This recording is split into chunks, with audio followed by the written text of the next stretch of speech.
One of the most well-known stories that swelled the legendary status of General George Washington and created this iconic portrait was his Christmas night crossing of the Delaware. After losing battle after battle against the British and retreating back through New Jersey and into Pennsylvania, Washington's Continental Army was in some serious trouble by December of 1776. Between having very low morale and his soldiers' enlistments expiring at the end of the year, Washington needed to make a drastic and monumental move to reverse the tide of the war.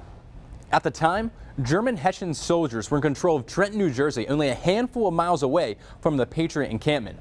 So, Washington devised a daring plan to cross the Delaware River just north of the town on Christmas night and surprise the tired party Hessians at sunrise on the morning of December 26th.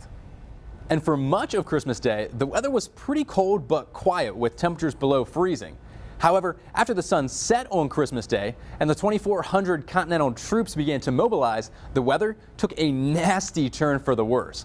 A nor'easter was actually sliding up along the Atlantic seaboard, and as one soldier reported, they experienced a violent storm of rain, sleet, and snow that were also coupled with high winds and ice flow on the river, both of which really slowed down their operations. So, even though the entire army was across the river by 3 a.m., the inclement weather had delayed the river crossing by nearly 3 hours. Plus, they still had a 9-mile march to Trenton. So the plan to attack at dawn just went completely out the window. But the pounding sleet and snow actually helped to cover their march into Trenton. Hidden by the heavy blowing snow, the weather still provided the Continental troops with the element of surprise as they woke the Hessians at 8 a.m. by a fury of musket fire and bayonets. And Washington's men had endured extreme winter conditions, but used them to their advantage to achieve victory at Trenton. And this daring and snowy Christmas night crossing of the Delaware proved to be just the spark Washington needed to rejuvenate the fight for American independence.